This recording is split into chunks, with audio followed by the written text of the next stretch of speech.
Welcome to the Sons of UCF, a unique UCF podcast experience. Now, say hello to Adam and Mike. All right, this is the 101st edition of the Sons of UCF. If you're listening to us, that means you found us on any one of the various podcast platforms that we are on. We appreciate you for doing that. Make sure you subscribe, rate, review while you're there. If you like the show, 5 stars wouldn't kill anybody, so feel free to give that away to us. Find us on social media, Sons of UCF, on Facebook, Twitter, Instagram. We have a Sons of UCF group page and a Facebook page as well. You can find my co-host, Mr. UCF Mike, on Twitter. He's at UCF Mike number 1, just the number 1, not the number sign 1. Either way, Mike, here we go. A tough one. Tough one. How are you feeling as we get rocking and rolling here for episode 101? I'm not feeling that good. Okay. To be honest with you. Okay. Not good at all. Not after that crap that I watched on Saturday. I guess we got to talk about it, though. Huh? Yeah, let's talk about the crap you watched on Saturday. So for those of you who've been living under a rock or for some reason turned off your TV for years and just turned it back on, we'll fill you in on the particulars. The Tulsa, is it the Golden Hurricane, Mike, or just the Hurricane? I don't really care, actually. They came to Orlando, and despite having a pretty significant halftime lead, they left Orlando with a 34-26 victory. Drops the Knights now to 2-1 on the year. Breaks the home winning streak that actually was in place since the last time we lost to Tulsa, which is at home in 2016. And Mike, it was a rough watch, man. So this show is probably going to be a little mixture of trying to be calm and collected and having a few days to let this thing breathe. Also, still being pretty pissed off about what we saw, and probably everything in between, Mike. So let's start here. Just how do you put into words what you saw on Saturday night? Disappointing. I mean, and it's the same stuff that we saw already. The same way we lost to these guys last year, we lost to them again this year. You know, they beat us up on the offensive and defensive lines. I said that in the pregame show. Football is won up front. These guys were getting pressure on us and doing everything they wanted with 3 down linemen, sometimes 4 linemen. They didn't have to blitz us to get us in trouble. They just attacked us straight up, and they were able to cover our guys on the outside. We couldn't do anything to them in the second half. We put up 3 points in the second half, which is just ridiculous. Defensively for us, we couldn't shut them down when we needed to. You know, we gave up big play after big play, 30-yard touchdowns, just silly mistakes. And then, of course, you know, the penalties that we've been so used to now over this course of this season, the last couple of years, just rearing its ugly head again. Sloppy play all over the place. Anything you can say bad about this team, that's what we did on Saturday. It was nothing good. Yeah, it was a tough watch. Obviously, if you saw the game, UCF came out and had a halftime lead. You know, I don't know how good. Well, I guess let me ask you, how good did you feel at halftime? Right, we were up, you know, pretty significantly at halftime. It looked like, you know, as much as I don't think we were playing our best walking into the tunnel at 23-12. They got a late touchdown there that probably stung a little bit. How did you feel at halftime? Do you think that we had solved this, or were you still kind of concerned at what you saw in the first half? I mean, I didn't think we were going to lose at that point. I felt good at the beginning of the game. We're forcing turnovers. We were up 16-0. You know, defense is looking like they're playing one of their best games. They didn't give up a score on the very first drive of the game like they did the first 2 weeks. That was a positive. They even got a safety in there. Things were looking good.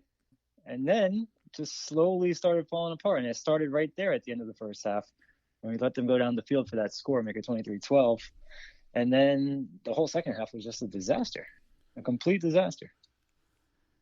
It's a tough question to ask, but obviously there's a lot of talk running around on social media, right? A lot of people want to blame here and there. You know, individual players, people are trying to blame. Obviously, coaches are getting a lot of their fair share.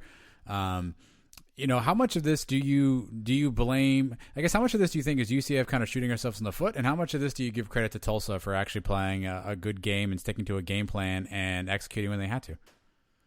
Yeah, I give Tulsa some credit for sure. I mean, they had the blueprint on how to beat us because they did it to us last year, and they did it the same way again this year. You know, just beat us up front and control the game, and that's what they did again.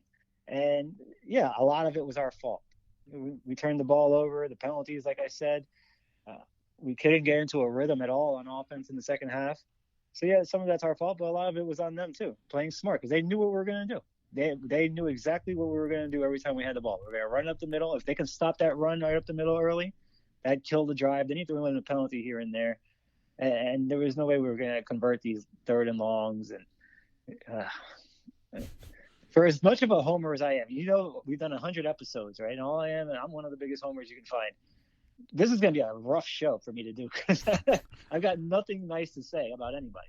So we're going to get into the awards and stuff for the game. I got 3 cures. Cure. I've got nothing positive to say. The only good thing was the 16-0 start at the beginning.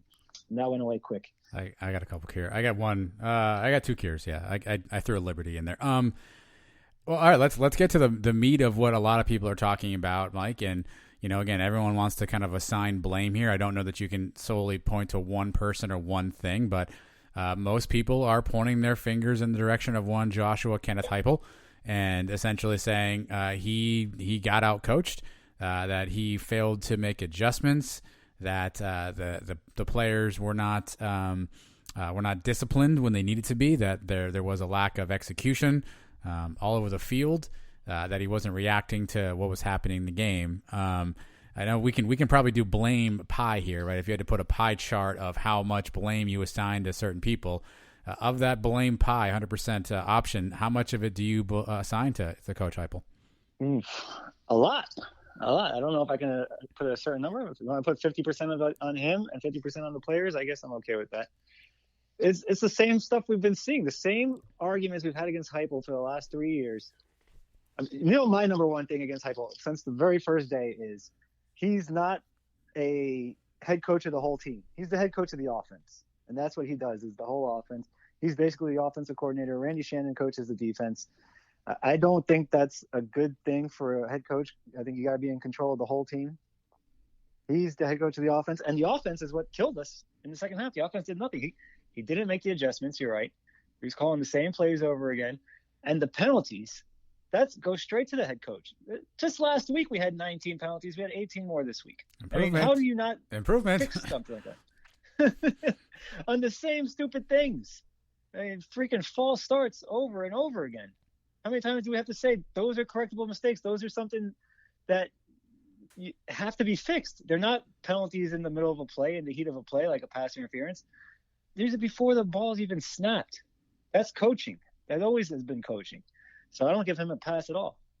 Yeah, it starts with Heupel, and it's been the same thing now for the last few years.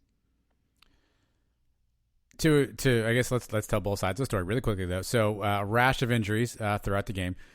We were down to, and I say down to, but Johnny Richardson and Demarius Good were essentially our only healthy running backs. Greg McCrae went out. Bentavious Thompson out. Don't even know why. Actually, I don't even know how that happened or where we are with him. We know Otis was banged up coming in. He seemed to be slowed down a little bit. We lost Richie Grant. We lost Antoine Collier. We lost Jermaine McMillan. So a rash of injuries kind of all over the field. That certainly doesn't help. I'm not trying to make excuses, but I think that's one side of the story too, is, we didn't have a full complement of our guys. But Mike, we said this on the pregame show. Tulsa is one of those things. It's like a weird Tulsa game. Something always happens random and weird in a Tulsa game. If it's, if it's crowd noise, if it's fake penalties, whatever it is, there's always something that happens in a Tulsa game. And this one was rain. This one was injuries. And, before you knew it, it was a close ball game down to the end. But do you think it's fair? So you can place the blame on this one. And I think it's pretty reasonable to say, to your point of the blame pie, that I think a larger piece of it goes to Heupel and or the coaching staff, right? I think you can put a large quantity of that pie. I would go 60, 70% it goes to Heupel. But everyone's calling for his job now, right? Do you think that's fair? Do you think that's too great of a leap to go from, hey, bad game, our coach did not do us any favors, this loss is on him, to we need to get a new coach? I'm not going to go that far. I'm not one of these fire the coaches after every loss deal. Because if we did that, we would be through 1,000 coaches by now. I would have fired O'Leary 800 times. You did actually fire. Yeah, I pretty much did. Yes. So yeah, I'm starting to grow a little older now. I just turned 40 yesterday, so it's a big one. So trying to become a little more mature about that. And yeah, when I was younger, for sure, I wanted to fire everybody every time we lost. But this does come down to coaching, and we're not seeing any changes being made. That's the thing that scares me, is that we're losing the same way over and over again. If you want to find different ways to lose, maybe that's one thing. All these things you're bringing up, the injuries and all that stuff, to me, that's just more excuses. So what? There was no crowd there last year, and our guys weren't. Give me a break. That's crap. Every game, you only get so many games per year. There was no excuse coming into this game. These guys had beat us last year. Everybody knew it. This was the big revenge game. Oh, we're coming back. Dylan Gabriel, I'm ready to go on Saturday. All the talking we did coming into this game, now we look like idiots. We look like freaking idiots. Here's my biggest indictment on Heupel. You mentioned all the different things you want to talk about, penalties, injuries. To be fair, even with all the penalties, all the injuries, to start the fourth quarter, we were down 5 points. It was 31-26.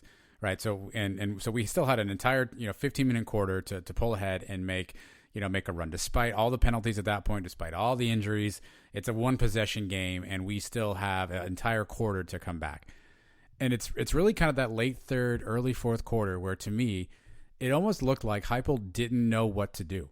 Like, he did not know how to schematically get out of the hole that we were in. It's like he didn't know what play to call. He didn't quite know what button to push. It was almost like everything was happening around him, and he wasn't able to react or wasn't able to do something to try to stem the tide. We just kept doing the same things over and over and over again, and kept getting the same result, if not a worse result. And it almost seemed like he was. Do you remember the movie The Waterboy with Adam Sandler and Henry Winkler or whatever, Mr. Coach Klein, and the Red Beaulieu is the other coach, right? And there's one game where Mr. Coach Klein doesn't know how to coach, and so he buys Football for Dummies, and Red Beaulieu on the other sideline is like reading this thing, laughing the entire time, knowing exactly what play is calling, right? And as much as Mr. Coach Klein tries to call something, Red Beaulieu is prepared for it. That's what I felt like. I felt like Philip Montgomery was over there with like Heupel's playbook and like, oh, okay, they're doing this one now. And Heupel was just looking over there like, holy crap, he knows that. Or, okay, well, let's try this one. Oh man, they stopped that one. Okay, let's try that. I don't know what to do. And I'm making an exaggeration. And I'm not saying that Coach Heupel is Mr. Coach Klein. But it was almost like he didn't have any way to counteract what Tulsa was doing. And Tulsa was very clear about what they were doing. And it was almost like we were powerless to do anything about it. And that's the scary thing to me is, to your point, we had a year. Did Heupel not prepare for this? Did he not watch film from last year? Did he not watch film from the game prior? Was he simply just like ego? Like, hey, I've got better athletes. They can get physical all they want, but we're going to do this and that. Like, I guess I don't know. I've never been a coach, but that was the scary part is it's almost like we had no clue what to do. And you saw that on the field throughout the third and fourth quarter. Yeah, it looked like we were out of rhythm the whole game, too. I didn't see us moving at the pace that we usually move at. It looked like we would get up to the line of scrimmage and then look over to the sidelines a lot more than we normally do. Instead of just going and dictating the pace of the game ourselves, we kind of let these guys dictate exactly how the game was going to go. And we saw the results. That's what happens when you get us out of our rhythm. It can get ugly pretty quick. There's 3 and outs, and you throw the penalties in there. It's hard to get the offense moving. When it's moving and it's moving fast, it's beautiful to watch. But when it's not, it's pretty ugly. How about defensively? I mean, it felt like the defense, held all right throughout the majority of the first half. Obviously, we're talking a lot about the offense. What did you make of the play of the defense overall? I mean, the defense was fine to start the game. It looked good to start the game. They even had a sack in there early. Celiscar had with the sack, and we mentioned the safety and Richie Grant with an interception. Things were looking good early, and I guess some injuries started to pile up. The Richie Grant one hurts, and then just giving up big plays. One drive, I mean, the first play of the second half, touchdown. Following the fumble, letting them go right down the field a couple times, just killing up the clock, doing whatever they wanted. No answer for them on third down. It was I don't know, man. It was a total team loss. We lost. We did everything you could do to lose that game, between turnovers and penalties and just giving up plays. And the offense was bad. The defense was bad. The special teams sucked. The whole team's the coaching. We got outcoached, outplayed, out everything.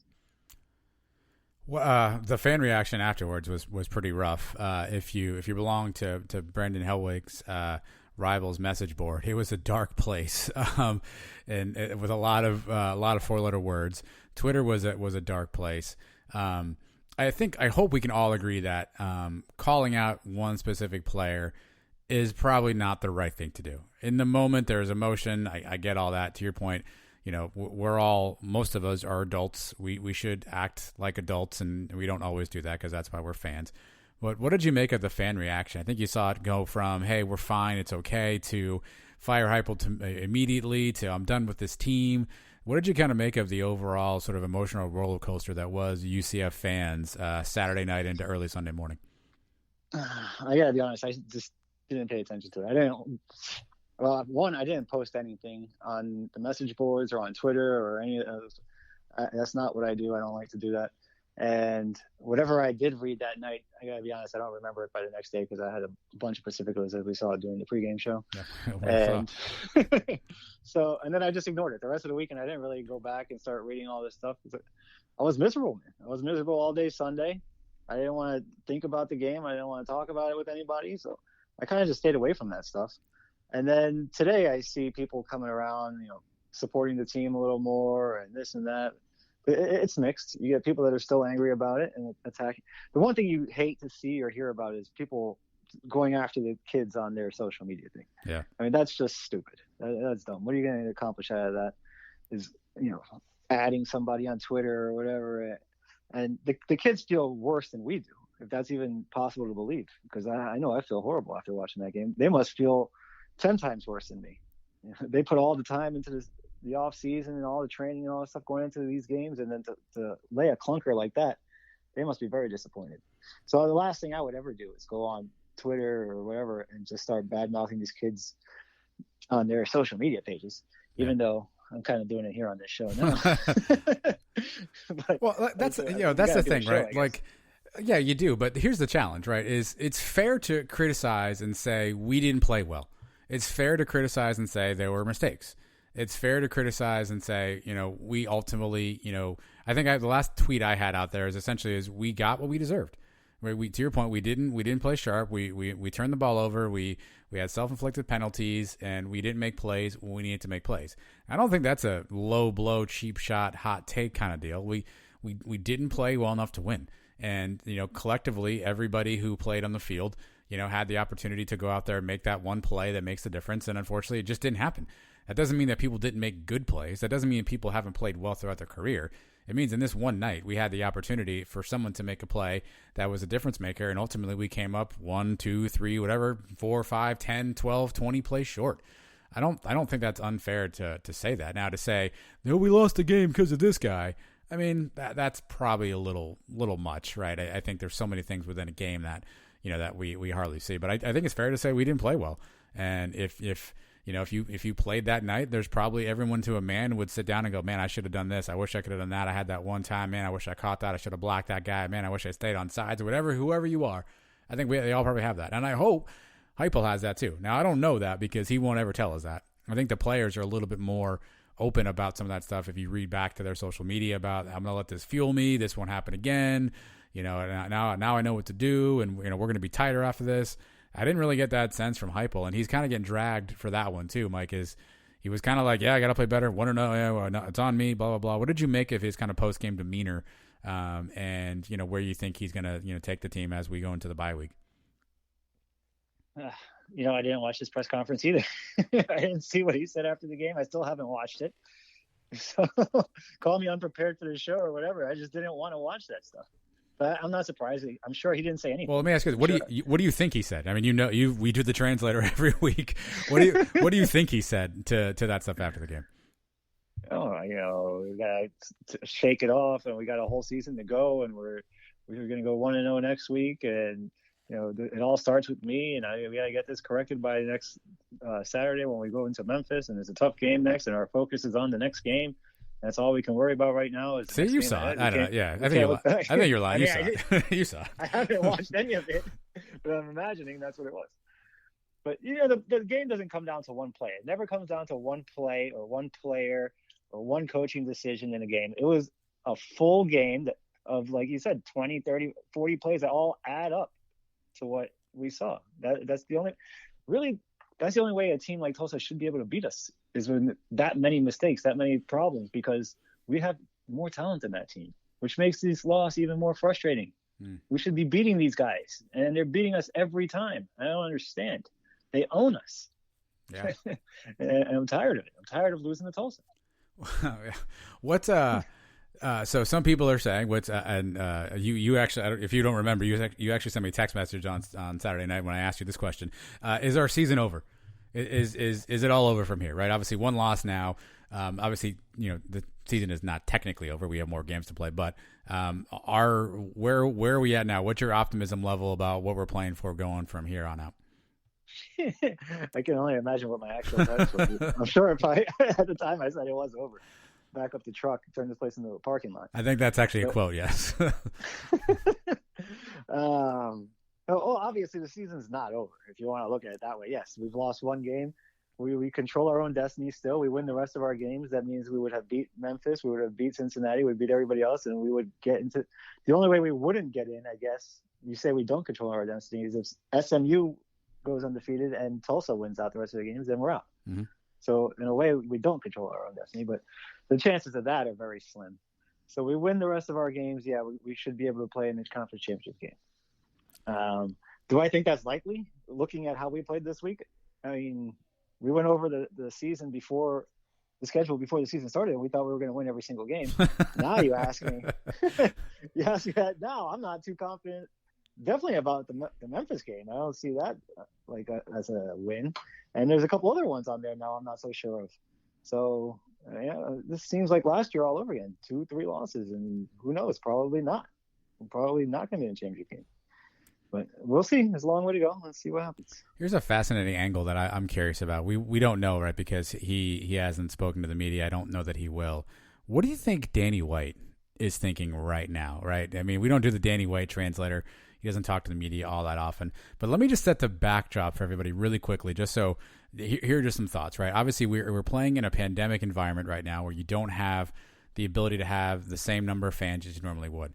Danny's been open about the fact that the budget for the athletic department is going to be severely impacted based on all of the things that are going on with COVID right now.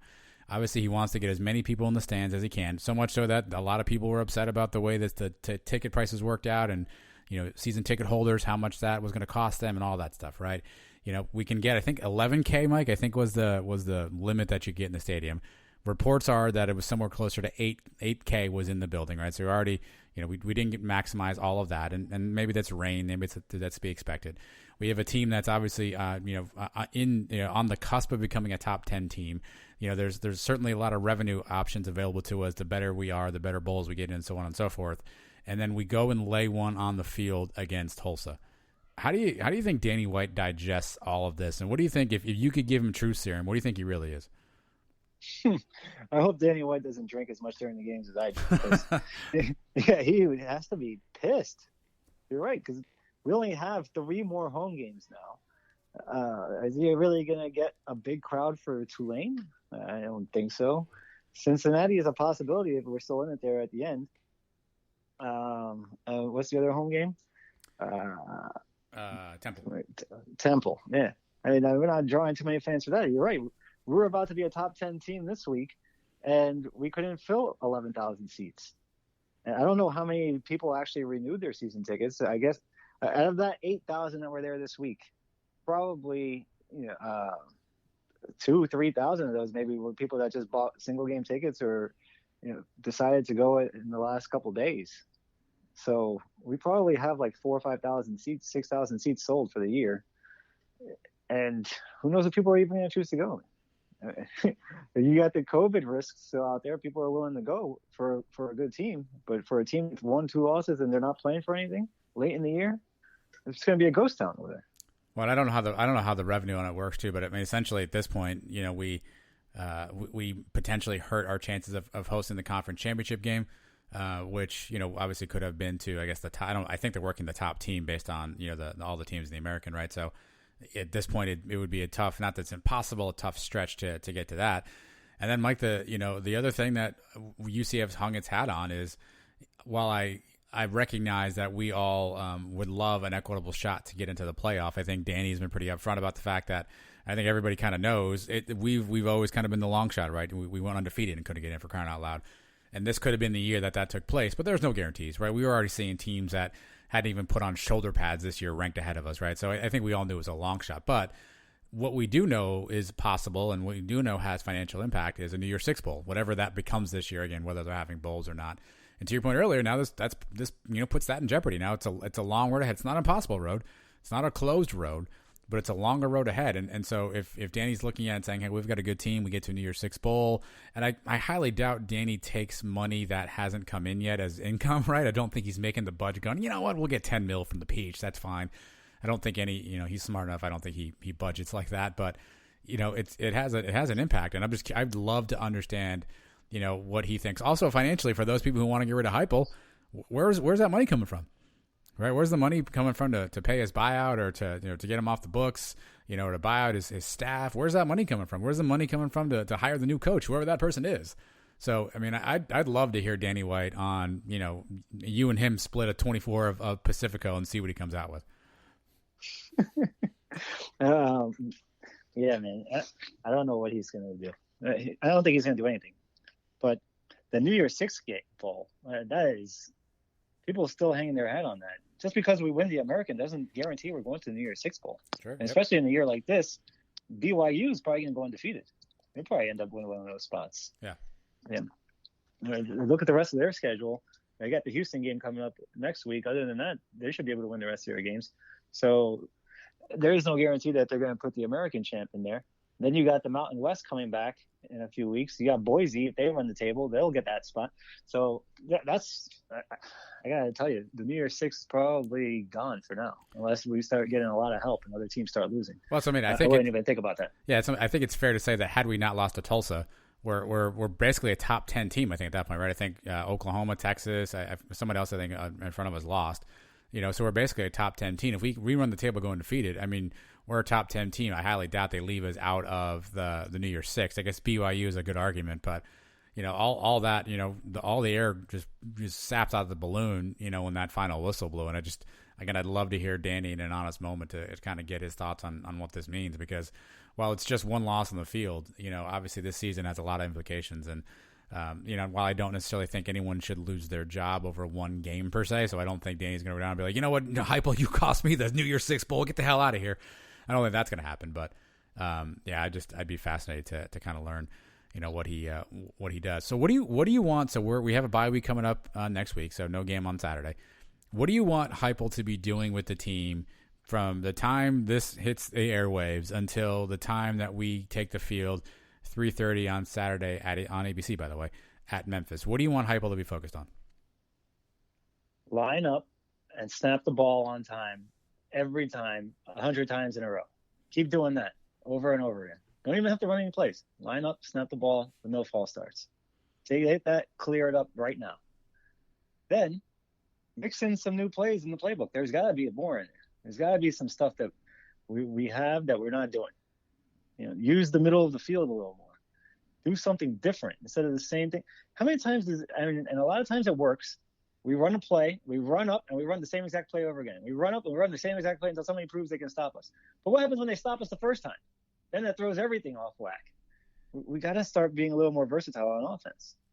And then after that, I don't know what to tell you. I don't think he does either, which is the problem. That's the bigger problem. It's one thing for me not to know. He doesn't seem to know. Well, that's the old Mike Tyson, right? Everybody has a game plan until they get punched in the mouth, right? So I think that's the challenge is, to your point, if it doesn't work, what do we do when that happens? And I think Tulsa found ways to get us off rhythm, and we never really got back on that too. I think offensive versatility would certainly be an added benefit. Obviously the penalty stuff, it's fascinating. It was, we've asked, we had Joe Burnett on the pregame show, which is still out there on Twitter and Facebook, by the way. And I think you or Trace, one of you guys asked him, hey, what would O'Leary be doing if this was the penalties? And Joe was basically like, hell, like we wouldn't have arms and legs. Like he would be running us and we'd be doing so many push-ups and sit-ups. I mean, do you think it's that simple, Mike? Do you think the other criticism we're getting from Heupel is he lacks discipline? He doesn't have control of his team. There's not enough discipline. Is that fair, you think, to say? Is it, that assumes that O'Leary was right in his style, which we know there was things.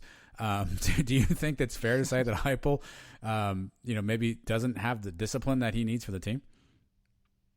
As an outsider, it does seem that way. Because when you see the same mistakes over and over again, what else is it? Is he too much of a player's coach? I mean, Frost was a big-time player's coach too. Frost was very adamant in saying, I don't care if you make mistakes, just make them fast and just move fast. I don't know what Heupel's philosophy is, but it's certainly not, this is not going to happen again next week, because we see it happen the next week. So I don't know what he does to discipline these guys during the week. I don't know if running is the thing to do. But it's got to be something. Playing time. Hey, you keep making the same mistakes, get off the field. Somebody else is going in there. Mm-hmm. Next man up. Do something to hold these kids accountable. Well, the bright side, we've got some time to think about what'll happen, as we come up. But let's spend just a few more minutes, Mike, drowning in our sorrows. If you're new around here, we pick 3 things that we saw in the game. We rank them based on a category choice.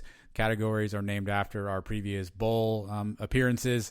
We have 2 categories that are good, Peach and Liberty, 2 that are very bad, Hawaii and Cure. You can obviously guess which order goes which. And Mike, I'll let you lead off with one thing that you want to highlight and give us your category ranking. I think, spoiler alert, you already told us, but what we don't know is the thing you're going to pick. So what is that thing? All right. All Cures, like I told you. Cure number 1. Stop me if you heard this one before. Penalties.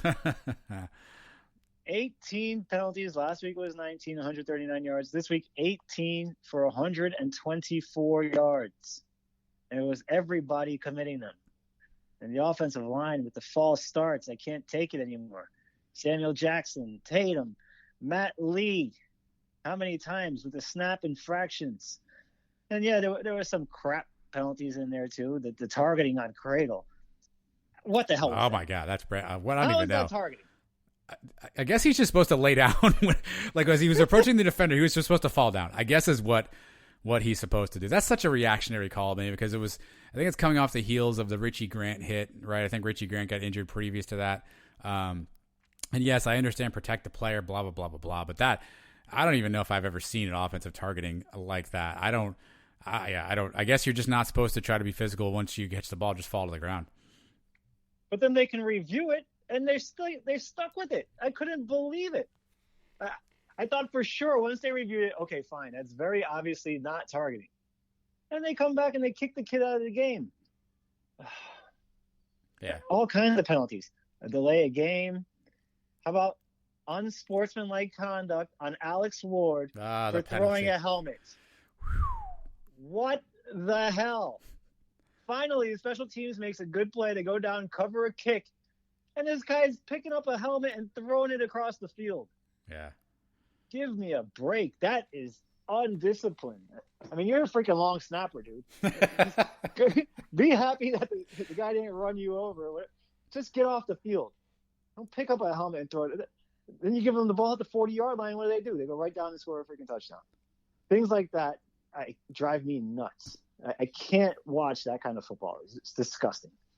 Yeah, that one I didn't understand. I mean, he's a veteran player too. I don't. It's not like he can say he thought it was the football. Like, I don't know what. I don't even. I mean, I get it's a frustration play, obviously, right? But we talk about it all the time, right? There's different kinds of penalties. There's discipline. There's dead ball type penalties. There's extracurricular type penalties, and there's penalties when you're playing hard. Some of the pass interference stuff, right, where you're hand fighting with people. All right, fine, whatever. The Cradle one, it's a BS penalty. And like the college football and the NFL too, they need to amend this rule, in my opinion, right? Because if you think about the NBA, they have flagrant fouls. They have flagrant 1, flagrant 2. If a flagrant run is basically like excessive contact, but not something that is rises to the level of, hey, this guy did it intentionally, or it was something that was malicious, or it could have been a very hurtful act. They need to look at targeting as like a level 1, level 2 situation. And if you want to say, hey, he lowered his head, hit the guy in the head, make it a level 1 targeting call. If you get 2 of those in the game, you're out, right? And it's a 15-yard penalty. The kid has to sit out the next play or something. I don't really care, and he moves on. And if it's a completely clear head-to-head, helmet-to-helmet kind of thing, it's a flagrant 2 or it's a targeting 2, he's out of the game. Like, it's that simple that they could easily make that amendment. I don't know why they can't figure out the ambiguity and the fact that these are bang bang plays with kids who are, in some cases, trying to earn spots and get extra yards and fight for different things. It's one thing if you blast the quarterback in the head, right? Yeah, that's a dirty play and get the hell out of here. But some of these bang bang plays, like there's got to be a different level of penalty for those kind of things. That's my biggest pet peeve. Yeah, a lot of times you see a helmet to helmet that you can tell that the kid is not trying to hit him in the helmet. He's trying to avoid contact and move out of the way. In the last second, you got two guys moving at full speed, and their helmets happen to hit. Yeah. That penalty should only be if you launch yourself at somebody on, and you can tell it's on purpose. You leave your feet and you blast them in the head, something like that. But so many of these, you can't tell, especially at the speed of what happens. These guys are throwing the penalties, and then they have the ability to go back and change it. And sometimes they just stick with it on the field because that's what they called on the field, and it's just ridiculous. All right. Well, I'm sure we'll touch on penalties a little bit more at some point during this next, couple of hour conversation. I'm going to start off with a liberty, Mike. I'm going to go positive first, and I'm going to say it's the continuation of forcing turnovers. Like you mentioned, UCF had 3 turnovers. They had an interception and 2 fumbles, 4 fumbles and fumble recoveries, which is a good trend that we saw obviously take place in Georgia Tech. We saw the same thing against ECU. Well, now they didn't get the 5 mark, I think, is where we put over under 5.5 in the pregame show. I think you took the over maybe. And halfway through, you were looking like a genius because, we had 3 turnovers in like the first, 10 minutes of game time there. And obviously, things, fell apart after that. But here's the thing. If we're going to continue to force turnovers and get the ball back, obviously, if we can clean up the things offensively, that's a great recipe for success. And, think about if we didn't get those turnovers, Mike. If we didn't, same thing with the ECU game. We don't get those early turnovers, and after we're not playing, optimally on offense, things could get a lot worse. And so I'm going to give a nod to Randy and them boys and throw in the safety there too, right? Because that's a big defensive play. They were attacking. They were attacking the football. They were making plays. They were trying to put the offense in good positions. The offense wasn't able to take advantage of all of them. I think we only had 7 points off turnovers, which is, criminal, right? 3 turnovers. You would hope to at least get 10, 14, 17 points off those. To only get 7 off those probably says a little bit more about the offensive side. But I'm going to tip my cap to the defense. They force more turnovers. They've done that all season so far. And hopefully that's a game we can, or a trend we can continue to see from game to game. All right, 3 weeks in a row. The first 2 weeks I use it as my peach for the defense creating turnovers. And you're right, because in the pregame show, everybody laughed at me when I said over. Right? And then 2 turnovers in the first 5 minutes. I texted Trace. I said, hey, you guys all laughed at me, but who's laughing now? And then as soon as I was done texting that, we got a 3rd turnover. I said, oh, make that 3. We were on pace to get like 20 turnovers in the game. Obviously, that didn't happen. But it's great to see that out of the defense. We're attacking the ball all the time and setting up the offense. But the offense, even in the East Carolina game, didn't take full advantage of it. And in this game, they didn't really take full advantage of it. We could have been up by a lot more than 16. I forget exactly what we did off those drives. I think maybe we got 1 touchdown. Yeah, only 7 points. Well, Barsky missed his field goal early in the game too. That might have been another turnover. 7 points on 3 turnovers. If you're Tulsa, you take that every time. Mm-hmm. So that needs to turn into 17, 20 points. Yeah, you got to at least get. I mean, you'd love to score off every one of those, right? At the very least, 2 out of 3 would be fantastic, right? So. I'd love 10, 14, 17 would have been fantastic, and obviously it would have been a whole new ball game. What's your second what I now know to be a cure related item? All right, the end of the first half and the start of the 3rd quarter. A lot of times now you see us deferring when we win the coin toss, right? And there's a very good reason for that, because our offense can score so fast. Usually we get the ball back at the end of the second half, at the end of the 2nd quarter, and we can score from anywhere on the field very quickly. And then we'll get the ball in the 3rd quarter to start the 2nd half, and we'll score again. And that's a 14-point swing most teams cannot recover from. Well, in this game, we're up 23-5, and we allow these guys to go down the field. 88-yard play drive on 4 plays, taking 41 seconds off the clock to score a touchdown. With a 48-yard touchdown pass to cap it off. And you know what? Sometimes those things happen. Okay. They had a nice series there, and they scored a touchdown. All right, fine. It's 23-12 now. But there's still 47 seconds left on the clock. We have 2 timeouts, and we have the ball at the 30-yard line. Since when do we not start pushing the ball on that? I mean, we've scored in under a minute. 80% of the times we score, it's under 2 minutes. Were you telling me we can't at least get into field goal range with 2 timeouts, 47 seconds? We got to move the ball, 30, 40 yards? That's 2-3 plays. We could easily get in scoring position. And Heupel decides to sit on it. I didn't understand that at all. These guys just hit us with a punch. We got to answer back. Right before half, we get that touchdown right before halftime, take the momentum back, and then go into halftime with it, up 30-12, or even just 26-12. I'm feeling a lot better. Then, start the second half, Johnny Richardson fumbles the kick return. I'm getting deja vu now going back to last year. I think it was Killens who had fumbled a kickoff last year over there in Tulsa. Yep. And then on the very first play, 34-yard touchdown. The game was 23-5. All of a sudden, it's 23-19. And that was the beginning of the end. The momentum had completely shifted. Everybody started getting the same feelings. I know I was getting the same feeling at home. I'm sure the whole team was getting them from last year. Here we go again. And that was it. We were done after that. The end of the first half, the beginning of the third quarter, that completely flipped the game and could have been avoided if we attack at the end, and obviously if we hold on to the kick return. I can't think of I guess I could, but I don't, from what we know of Heupel and his DNA as a coach and what he's always done, I struggled to figure out why he decided to eat the ball at the end of the second quarter before the halftime. To your point, we certainly had a long way to go, and yes, there were some injured players, I guess, at that point. But I struggled to figure out why he decided to eat that ball. I have no idea. Was he scared of a turnover? Did he just not have a good play that he wanted to run? Was he just not prepared with a play call? Was he concerned about penalty? Like I can't for the life of me can't figure out what he was thinking. I don't know. Like I have no idea why he wouldn't at least. He ran one play for 2 yards, like you said, and that was it.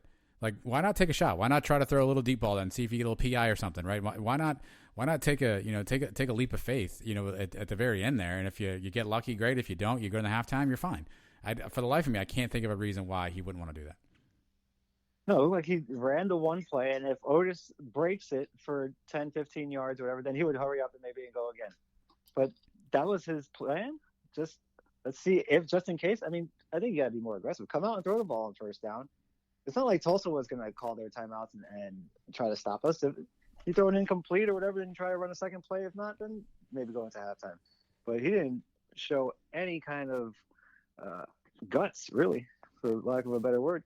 Go after and attack these guys. We let them take the game to us, and it started right there at the end of the second quarter.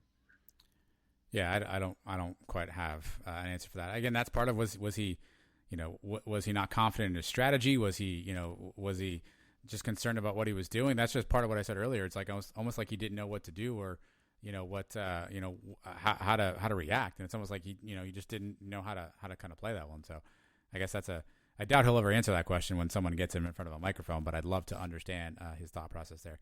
Here's my next item, Mike. And it's kind of a broad item, but I think it's hopefully it makes a lot of sense to everybody out there.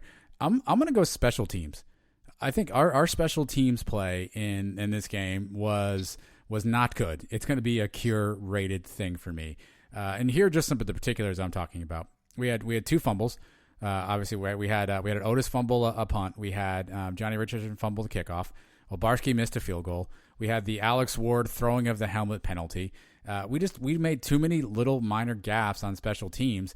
And special teams is that thing that you don't need it to be, spectacular. It's almost like a bonus when it is. But when it's bad, it kills you. And once again, 2 turnovers off a special teams play, missing a field goal, the dumb penalties.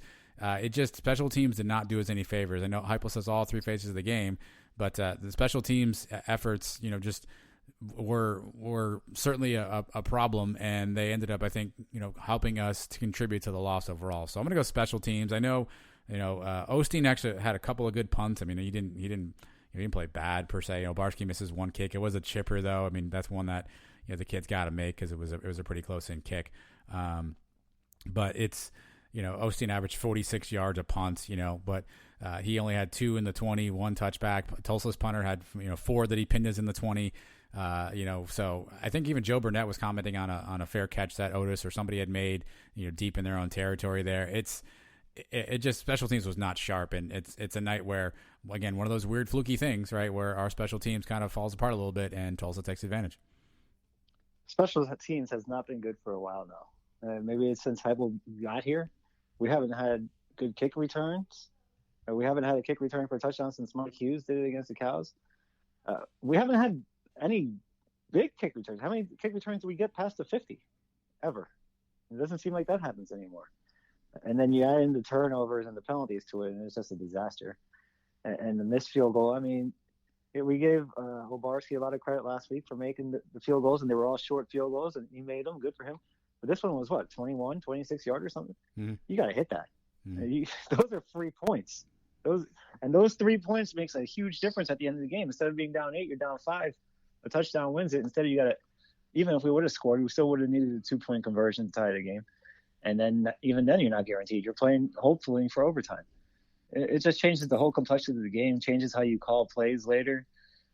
3 points, when they're giving them to you like that, you got to hit those. And if you're going to miss a 50-yarder, you're going to miss a 40-something, those things happen. Under 30, those are extra points. Those cannot be missed. Yeah, it was a 21-yarder that Obarski was not able to hammer through there. Yeah, special teams was not sharp. And on a night where the offense was struggling, defense was kind of holding us in, we just couldn't afford any additional, shooting ourselves in the own foot type of play. And special teams, unfortunately, didn't deliver for that.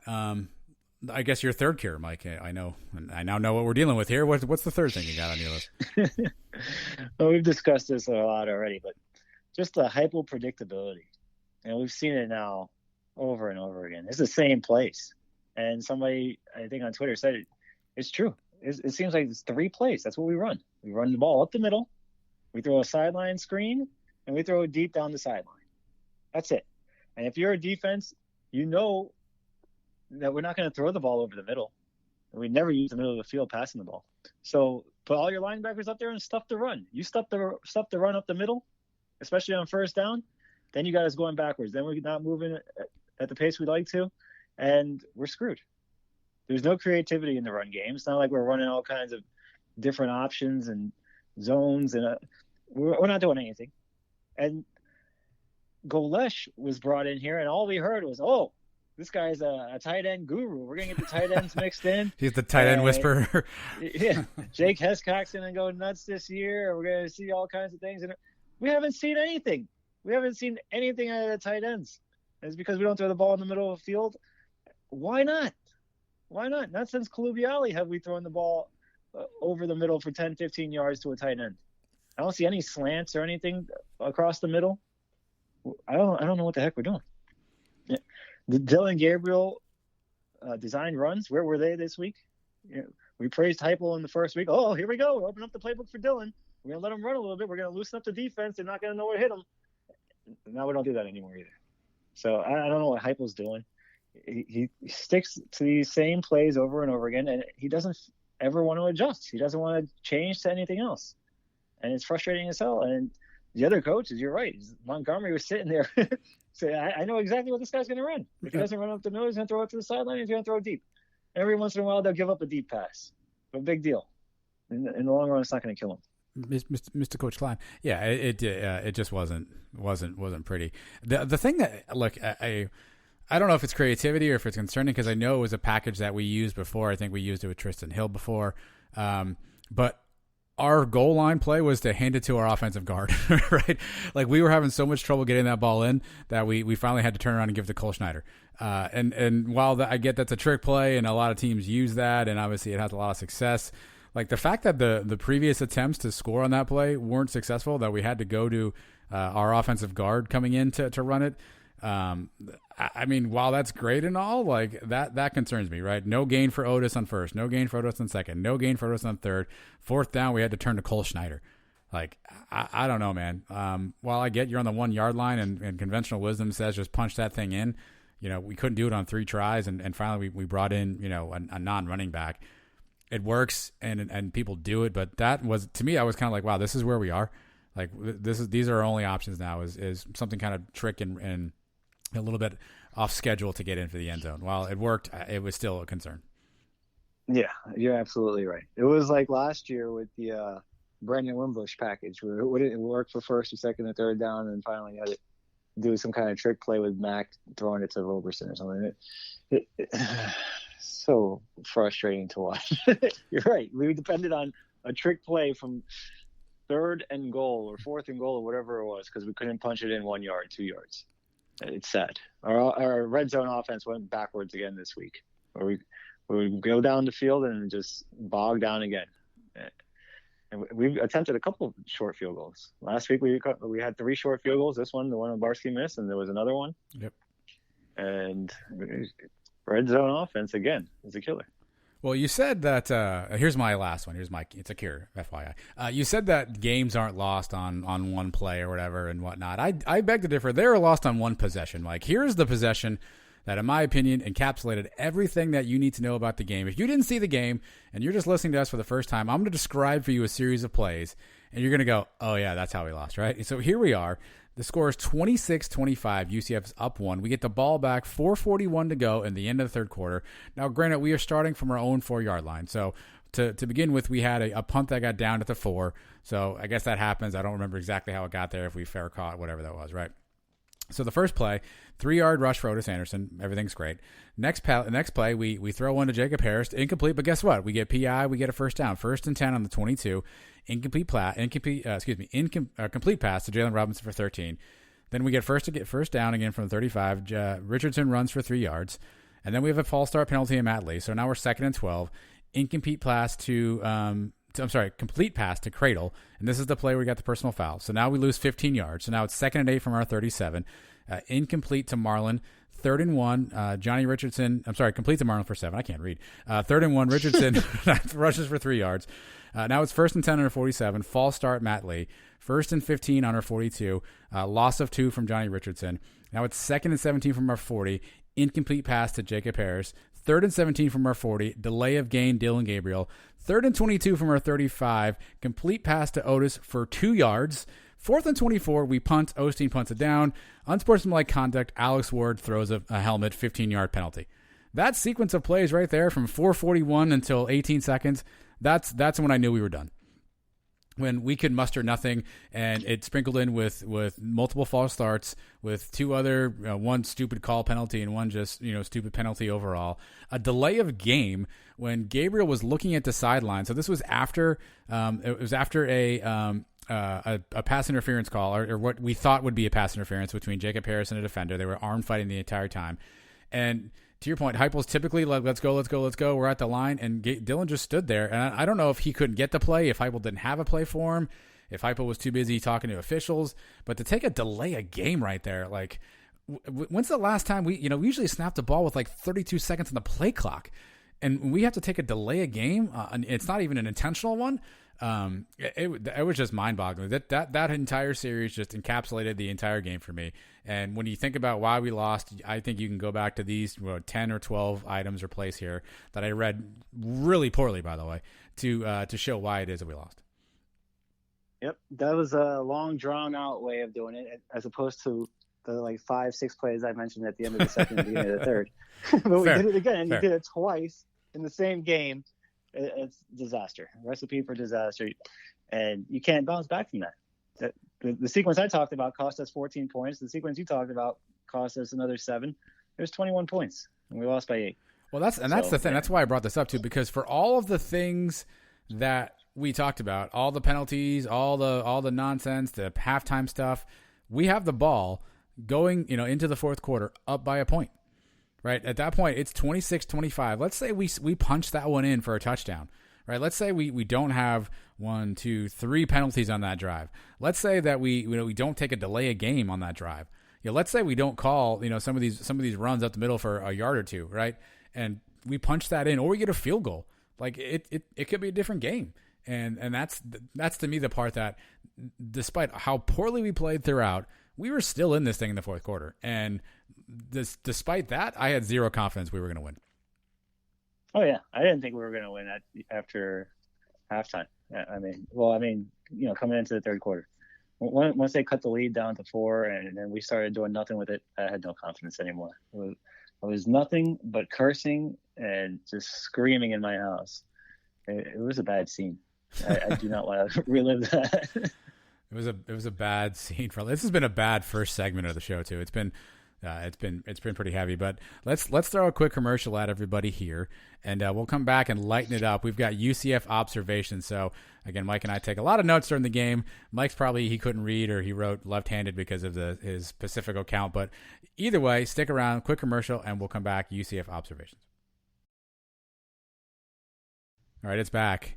My favorite segment, Mike, because it allows me to actually, I feel like a comedy writer. I actually get to go through and make one-liners. So I enjoy this very much. It is UCF Observations. Again, Mike and I watch the games. We have a lot of thoughts. We take a lot of notes. We have a lot of things we find funny, but we just can't work into the show. So we have a segment to do that now. UCF Observations. These are, I guess, what's on our mind, Mike. I'll let you kick off first. What is your first UCF observation? I don't know about the football team, but my hair on the pregame show went 1-0 this week. It sure it hell did, by the way. On the bright side, I'm gonna try. Some of these are bright sides. On the bright side, it could be worse. We could have Adam Gase as our head coach. Smoking Joe made an appearance on the pregame show. That's pretty big time, if you ask me. Look, I understand that people need to vent their frustrations on Twitter, but calling out players isn't really going to help. It's not like one of our D linemen is going to go work harder at practice this week because UCF Bill 764892 told him he sucked on Twitter. Hey, we were up 16-0 to start the game. The route is on, baby. Revenge game. Have we really looked into this, Mike? Has anybody investigated if the AAC officials are getting paid by the flag this year? Have we looked into that? Has there been any reporting on if they're getting paid by the flag? I think we should look at that. It's very possible. That's extremely possible. Hey, we're still up 23-5. Let the Pacificos flow. I'm feeling good. Well, like earlier this year, Mike, I touted our running back depth. I said we had one of the deepest running back rooms in the country. When I said that, I didn't think we'd have to use them all in the same half. So that's my fault. We were deep. I just didn't think we need to be using them that quickly. Michael, why are we not trying to score here before the half? We have 2 timeouts. What's going on here? Anybody explain this to me? Mike, if I want to watch last year's game, I wouldn't have deleted it off my DVR. Fumble the second half kickoff, then a touchdown on the next play. I've seen this somewhere before. I see how yours are going. Oh, here we go. Rod Gilmore, who was the announcer on the game, he did a nice job. He tried to talk about UCF history. But just so you know, Rod, Dante Culpepper is not a guy a lot of people have forgotten about. Just FYI. He mentioned Dante Culpepper, a name not a lot of people don't talk about. Yeah, actually, he is, Rod. Just so you know. Targeting on stretch cradle. Get the out of here. No way. You know, sometimes when things aren't going good and you're parenting your kids, and sometimes they say, hey, be positive. Positive reinforcements help, Mike. So maybe what we need here are positive reinforcements. Maybe we should have the refs start throwing green flags every time we don't have a false start. Huh? Positive reinforcement, start to build, some good momentum there. What do you think? That's not a bad idea. You probably wouldn't have to do it too much. No, that's fair. That's basically my next point. Here we go with the false starts. Well, I'm with you right here. At this rate, we know O'Leary was big into discipline and he did certain things. So if Heupel took that same approach, and if at this rate he made every position group coach do 20 push-ups for every penalty flag on his unit, the good news is Glenn Ellerby looked like the Rock by November. Why is Matt Lee still allowed to be snapping the ball? Did he snap over Dylan's head? At some point, it's just mental. The kid needs to come out for the day. I'm sorry. Should we change our name to Sons of Tulsa? Yeah. Stepsons of Tulsa. I can't believe this is happening again. Same crap. Tulsa again. I don't know if you guys saw this anywhere on Twitter or social media or anything like that, Mike. I'm not sure if anyone knew this, but apparently we have a new stadium PA announcer. I didn't see it anywhere on Twitter. I didn't hear anything about it, but apparently we have a new public address announcer at the stadium. Didn't know anything about it. Hardly anything out there. Well, it's a very good thing we don't do a post-game show because that would have got ugly. Offensive targeting is the dumbest thing since stuffed crust pizza. I mean, why are we putting cheese in the crust? I never understood that. We're losing to Tulsa again. This must be what hell feels like. Oh, wait, there's Don Williams. Here's my last one. UCF had 314 yards of total penalties on the year. To put that in context, that would make them, the penalties that is, our leading rusher on the season. And those are our UCF observations. Again, we've got notes, we've got thoughts, we've got ideas. And some of them are funny, probably most of them are not. And you got to relive Mike's pain. So it all worked out well for all of us. Coming up next, though, we're going to bring you into the show. That's right. You listening right now. You have questions in the Twitter sphere mailbag. We're going to answer those questions coming up right after this. Don't you move. Don't false start on us. Sons of UCF. This is UCF head coach Josh Heupel, and I go 1-0 every week with my guys Adam and Mike on the Sons of UCF. Charge on, go Knights. All right, typically we would do translator here. Not a lot of stuff to translate, no media stuff going on, plus Mike didn't want to listen to it anyway. So instead we take your questions, and we pose it out there on Twitter and Facebook to give us your questions. So let's go through some of these, and some of these we've already kind of touched on, Mike, but we'll at least get through a few of them. Black and Gold Ed wants to know, is it true that Hype only has a playbook of 3 plays? I'm sure it's more than that, but why is this playbook seemingly so basic, especially when we're playing from behind? I wish I had the answer to that, but it seems like that is what it is. Run up the middle, throw a sideline screen, throw it deep down the sideline. I'm sure there's a couple other little ones here and there, but those are the ones we go to the most. And I don't know if it's stubbornness or just laziness of not coming up with more plays. And you got to adjust your game plan to the opponent, right? I mean, what makes Bill Belichick the best? Because every week it's a completely different game plan depending on who he's playing. He can adjust to anybody, and Heupel doesn't seem to do that. Heupel seems, hey, this is what we run. This is what we're going to do. You got to try to stop it. Well, guess what? People know how to stop it sometimes, and a lot of times we stop it ourselves. So he's got to come up with a plan B and a plan C. To be fair, we asked, I think it was Michael Colubiali. We asked him if Heupel's playbook came on an index card during one of our interviews, and he actually told us no, that there was a lot of different plays in there, a lot of different pages. Whether he was telling the truth or not, I don't know. But he at least confirmed it wasn't on an index card. So does that mean there's more than 3 plays? I don't know. But obviously he seems to really fall in love with certain plays, certain schemes, and I don't know if he gets looks in film session and thinks those plays are going to be there. But I think look, I brought this up a few weeks ago on a show. I think I brought it up with you and Trace on the halftime show. And I said that Heupel always says things like, they did something we weren't expecting. And I feel like he uses that a lot. And I feel like that's what happened again during the Tulsa game. Even though he should have been expecting it, by the way, because I think there's evidence that that's what they do. They took away things he wasn't expecting. And once again, we're not able to adjust. And I think that's the key part of it. And whether that means he doesn't have a big enough playbook or he didn't have enough, calls on the play sheet or whatever, I don't know. But clearly, I think we got left a little shorthanded there. This is next question is from Barry Addict. He wants to know, is a little GOL discipline in need, or is that totally out of touch with how things work nowadays? I don't know how kids react to discipline now.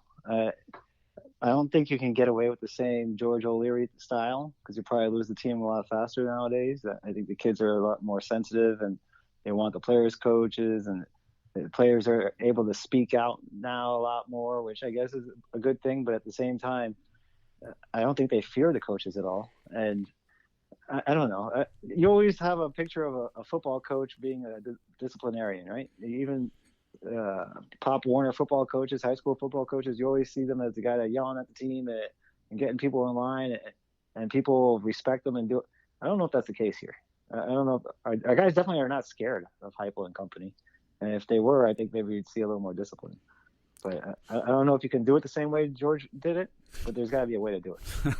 I think there's obviously a fine line between disrespect and respect, right? I think that's the part of it is knowing that Heupel doesn't have to be a yeller and a screamer and a runner. To your point, he can just walk up to a player and be like, "Hey, you're out.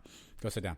right? And you can do it in the calmest, like, smilingest, nicest voice or manner, and I think you can come across that way. So yeah, could you do it in today's society? As long as you don't cross the line, sure. You hear the horror stories about what happened in Maryland and people throwing weights and what happened in Iowa and all that stuff. As you don't cross the line, I think anything's in bounds. And clearly right now, it doesn't, I should probably speak better. I have a mic in front of me. There's an element of when you play with fear, you're afraid to make a mistake, and sometimes that locks you up mentally, right? Because you're so afraid. Yeah, I think you talked about this one time with like the Chuck Knobloch syndrome, right? Like you're so afraid to throw the ball away that you're thinking about it so much that you throw the ball away, right?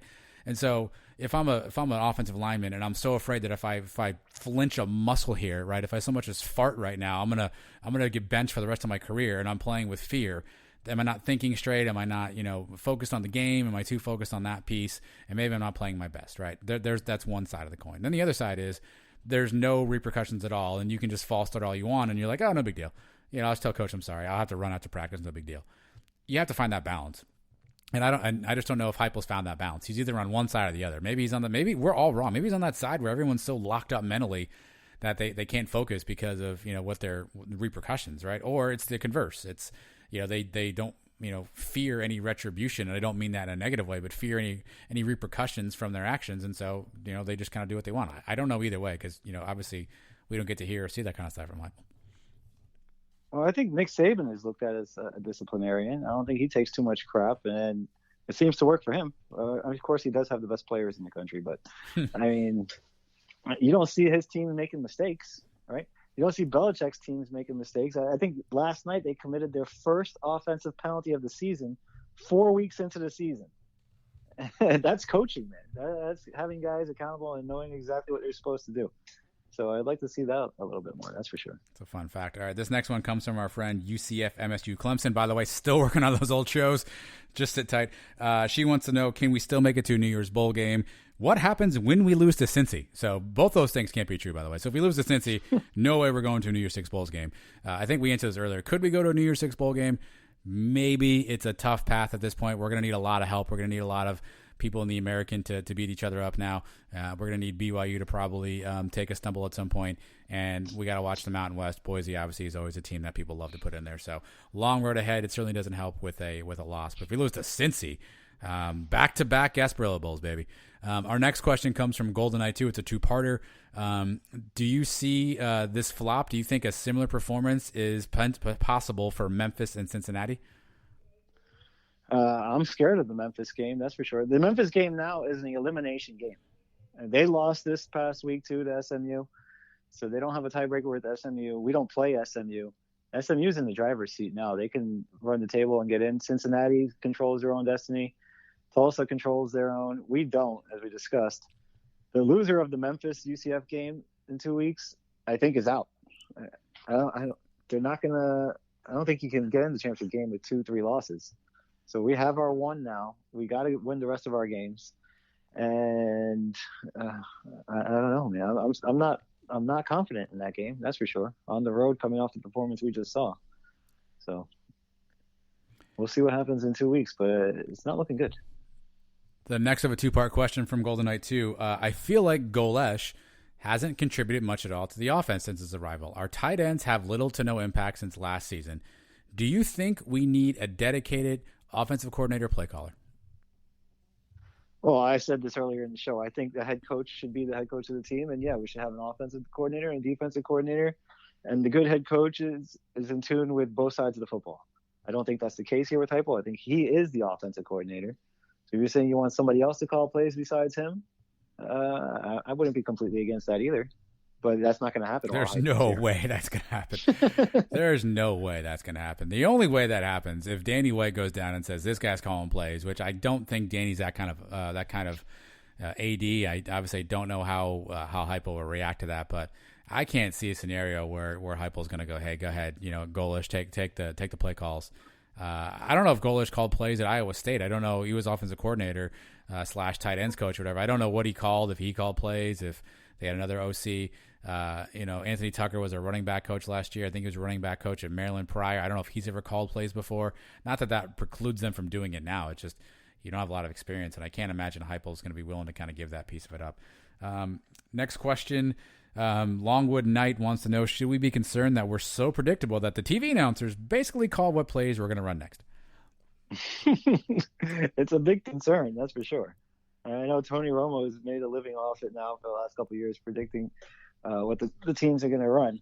I can't tell you I know what he's talking about because I don't listen to the TV announcers. But were they doing that during this game? They were saying, okay, here comes a run up the middle, and we ran it up the middle? Not like that, but they were basically were commenting on the fact that we didn't have a lot of offensive creativity working. I think even Golick the week before, I think they were pretty, they kind of saw and made mention of a simplistic style offense. I don't think they called out every play, but it certainly is a problem, right? Because if Rod Gilmore from a studio in California and Mike Golick from a studio in Connecticut can tell you what we're running next, and I sure as heck believe that a defensive coordinator on the sideline or in a booth someplace can do the same, particularly when they probably saw the exact same thing last week. So we'll see how that works.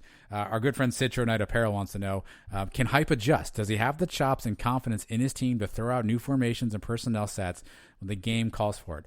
The lack of imagination in the run game is most noticeable compared to the Frost offense. It's a fair question, Mike. Do you think Hype can adjust? And before you answer, let me just throw this out. Last year we had a similar complaint after one of the games, and we basically said Hype was got to get more creative on offense. He came out the next week. We saw a few things. I think we saw one of those wild Brandon Wimbush packages. I think we saw a trick play of sorts. We saw some sort of a halfback pass or something, and we go, oh, look at that, look at Hype. And then 2 weeks later, we were right back in the same spot again. So I guess it's a short-term, long-term question. Can he adjust in the short term? Maybe. Will he stick to it in the long term? I don't know. But do you think he can adjust? He better be able to adjust, because if this keeps up, he's not going to be long for here. I'm not, like I said, I don't want to fire him now, but if we keep having these same losses, doing it the same way, if we all know it's coming, and we're fans, we follow the team every time, all season, we all know it's coming. We don't study the team during the week like the opposing team does. They know what's coming. So if he can't adjust and he can't mix things up a little bit, we're going to see a lot more losses. Plain and simple. So he's got to do something to change things up, because it's the same stuff over and over. Well, he brings up an interesting point in his question, Cintronaut does. Does he not have the chops or confidence in his team to throw personnel or throw new formations? Like, what do you think holds him back from doing that? Do you think there's something where he's concerned about, or do you think it's just he just believes in his system and this is what he wants to run? I guess he's very confident in what we run, because we've seen us have so much success with it. But once there's a point in each game where it's not working, you got to do something different. And he hasn't been able to change things up mid-game, I guess is the way to say it. Or, he's got to have more than one game plan, because once the other teams make their adjustments, he's got to adjust back. And we're just not seeing it. Longwood Knight hops back in here with a good question, Mike. I think you already said this a little bit earlier, but he asks it more directly. Does Heupel lack the killer instinct to put games away when we are in the lead? It's something we've kind of been calling for the last year. We want blowouts. We want 70 points. Against the Cows, I want 100. And you're right. There are times where I don't know if it's him taking it easy, or he's taking his foot off the gas, or what. Yeah, we were up 23-5. We should have been up by more, and it came back to bite us. So there may be something to that. There may be, but a lot of that too goes back to the team and just sloppy play and putting him in bad spots. There's only so many calls you can have for a 3rd and 27. I don't care what playbook you have. There's not too many plays that can work for that. Brian Peterson asks, why can't our offense utilize the middle of the field more? I know we kind of talked about that earlier. I know you and I have no earthly idea what the hell Heupel's thinking, but why, A, is that true? Obviously, do you think we have a gap in the middle of the field? And B, do you think it's something Heupel will be willing to change as the season goes on? Oh, I definitely think it's true. How many times we never see slants over the middle, right? That used to be one of the staples. You want to say the O'Leary era, but we used to run that play a lot. We always had good slot receivers that are able to go right across the middle, tight ends that can go over the middle and make a catch. We never see plays over the middle. How many of our passes? I know there's a guy out there that tracks all this stuff and you see, charts it and everything, but 80% of Dylan and Gabriel's passes, especially over 10 yards, are down the sideline. I don't think you see anything down the middle of the field. And if you're a defensive coordinator, you don't think you know that by now? I mean, they keep charts on these things. They see the trends that all these teams are doing. So why would you even defend that part of the field? For the one time that they do it, okay, maybe you get burned once or twice because you're not paying attention to it. But if you know Heupel is still going to go back to the same old things, let him have his one or two plays, and then just defend the sidelines and defend the run up the middle, and then basically you've stopped our offense.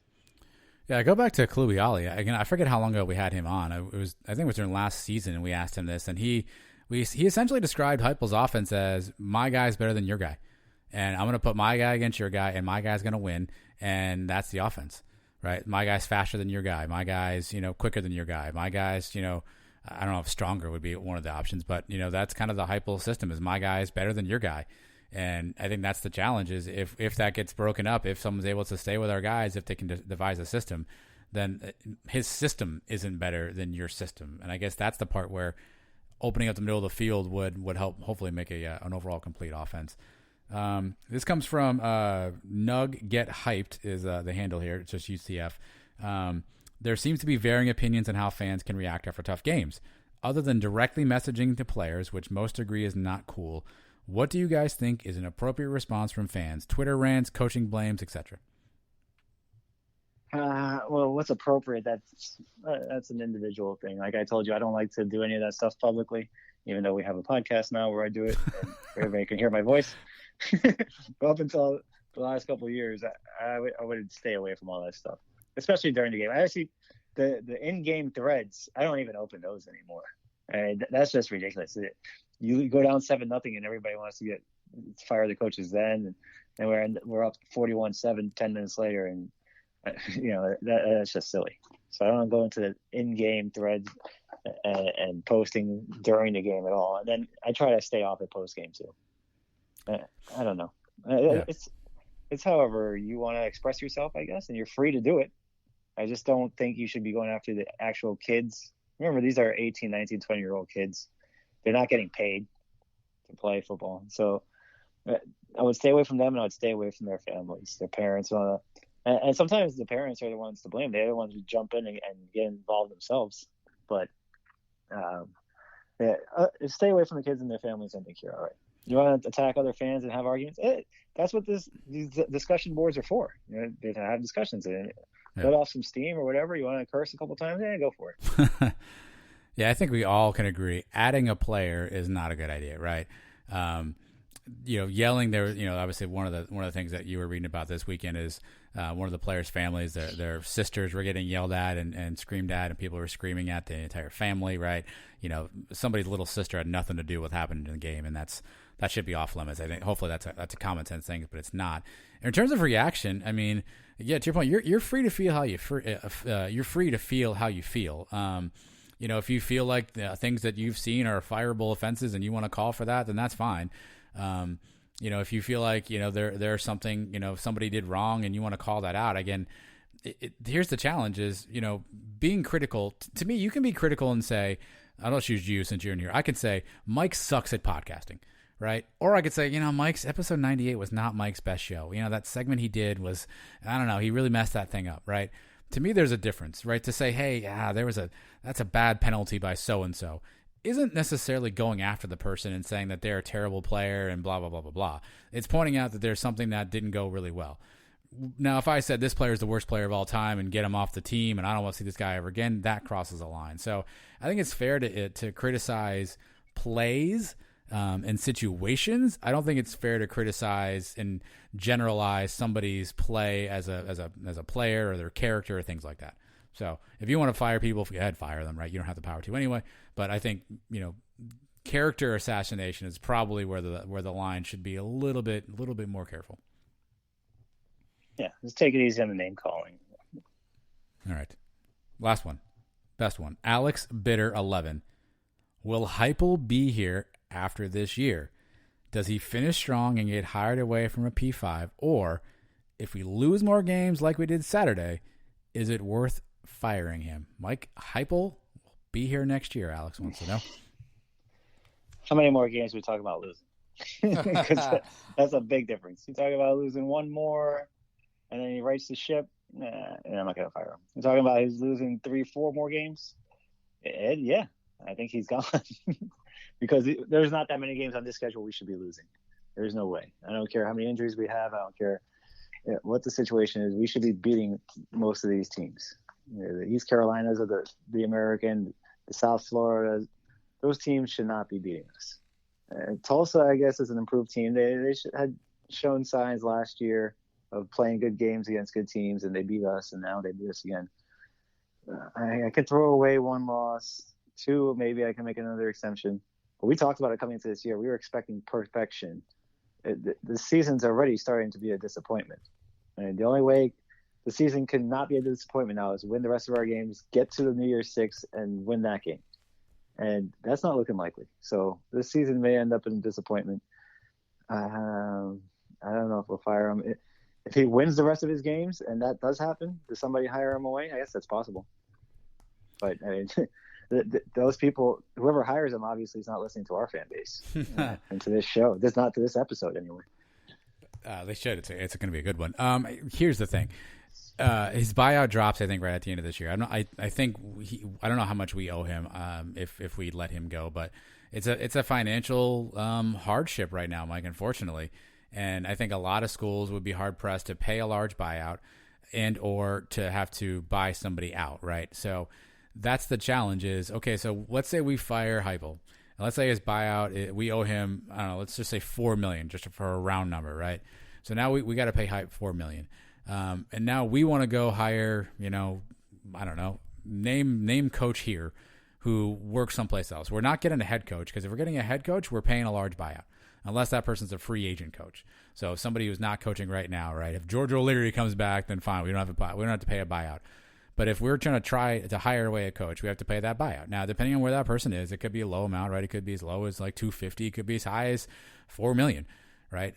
But who are the coaches that are good that are worth $250 in a buyout? I don't know. So that's the other problem is that's a lot of cash that you'd have to come up with to get rid of Heupel. To your point, if things go that bad, if we lose, 5 of our next, 6 games, yeah, I guess anything's on the table. But I think financially it'd be a really tough spot for Heupel to lose his job. Now, does he leave for another job? Maybe. But I don't know, Mike. I think it'd have to go pretty catastrophic for Heupel to do that. Plus, then who are you getting? Who's coming in? That's the other thing. Who's coming in? Who do we have that's out there? Who can we afford? Who do we think's a good coach?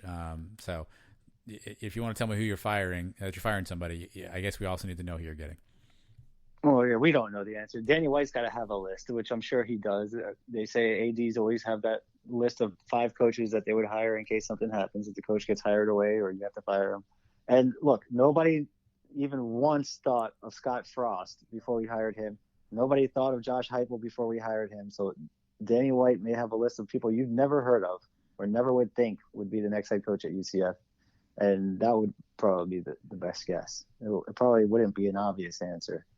So it would probably be maybe the same route. Another offensive guy or offensive coordinator from a high-powered offensive school and keep Randy to coach the defense. Or it would be Randy Shannon taking over the whole team. Yeah, I mean, that's interesting, right? I mean, that would be that solves some of the buyout issues if you elevate Randy, tell Randy to go hire a really great offensive coordinator, or Golesh or Tucker or those people, whatever, and get some offensive continuity, and you could try that route. I mean, it certainly I guess is an option, but again, I think we're way far away of that. If Heupel runs the table and wins the rest of the games for the season, and we get to a bowl game, right? Then this will be for naught. We'll all look back and say, man, we could have been in the playoff if it wasn't for Tulsa. And we'll all celebrate and have a good time. If Heupel loses 2, 3, 4 more games, I'm really curious to see what Danny would want to do because he's on the precipice of trying to build something great. And he unfortunately we're in a 0-sum game, like where we've kind of ascended ourselves, and some people would say we self-appointed ourselves as the best G5 school. And there's obviously a lot of up and comers. This is not a time I think where Danny wants to take any step back, real or perceived. So it could be fascinating, but we have a long way to go. So let's maybe just sit tight and buckle up. Last, actually, our friend Drew Bellani. We used to say this guy's name all the time, like Drew Bellani. He used to be part of the show. You guys can't hear that anymore because it doesn't exist. But Drew Belani wants to know, how concerned should you be by the injuries? Oh, yeah, very concerned. Obviously, we haven't gotten any updates, right? No. God, Richie no. Grant, God, no. Greg McCrae. These are big names. These are big-time names on the team. I would be very concerned if these guys cannot come back for Memphis. The good thing is we have a bye this week, so if it's just something that can be, a little mixed up here and there, maybe they can come back. But if you don't see Richie Grant on the field next week, the next game, or Greg McCrae, or who else are we missing? Montavious Thompson, Antoine Collier, Parker Boudreaux did not play again. Marlon Williams was down on the field for the last play of the game. Mackenzie Milton was on Brandon Wimbush's Instagram Live. Who knew this was happening, right? And they were talking about a few different things. And Mackenzie answered a question from Wimbush and essentially said something to the effect of, 3 of our guys got knocked out during the game. And people were trying to count who the 3 were, right? Marlon was one potentially. Jermaine McMillan got hit pretty good, and then Richie Grant. So those are some guys who got injured. Obviously, Mackenzie, I don't know what he means by knocked out, if it's a literal physical term. But yeah, the injuries are piling up, and that's a concern, right? Because we have a bye week here, which is great, but McCrae hasn't been able to finish 2 of our 3 games. Otis, essentially didn't finish 2 of our 3 games. Trey Nixon has only played really a half of football at this point. Antoine Collier couldn't finish 2 of our 3 games.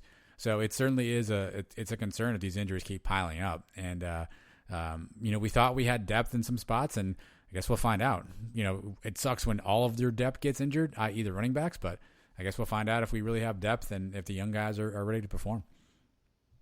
Well, that's one thing Torchy used to always talk about. Football is a war of attrition, and we're seeing it now. We're losing a lot of key guys. You're really concerned if some of these are head injuries, some concussions, because that can last weeks, maybe even months. We've seen Parker hasn't even been able to play yet this year. We're talking about 3 guys getting knocked out.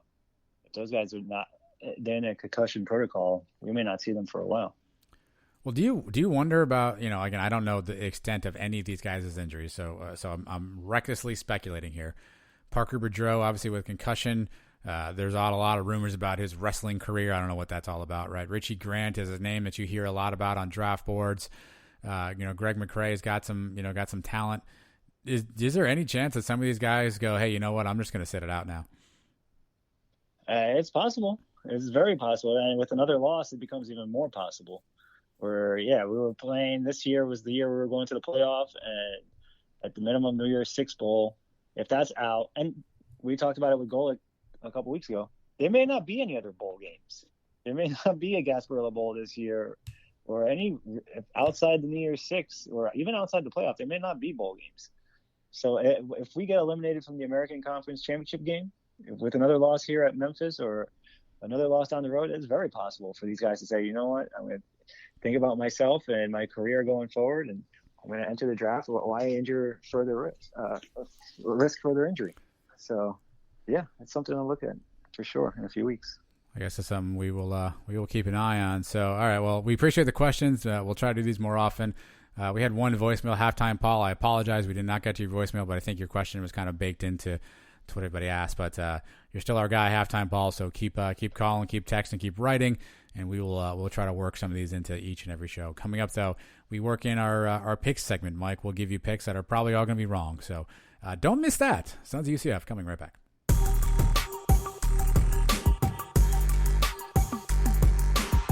Mike versus everybody. All right, Mike's picks in a second. Before we get there, though, Mike, screen skins. Listen, as dumbfounded as I am about what the hell happened against Tulsa and what we did, I'm equally as dumbfounded that not everybody out there has purchased a screen skin yet. I don't really know what we're waiting for at this point. I guess some of you are kind of like Heupel. You're indecisive. You don't want to pull the trigger. You don't have a strategy. Here's your strategy. Get a freaking screen skin. It is a beautiful piece of machinery. It's not really a machine, but you know what I mean. It is a clear plastic screen protector. Goes on the front of your phone. It's got the UCF logo etched into it there. When your screen is dark, you see UCF on it. When it lights up, the UCF goes away.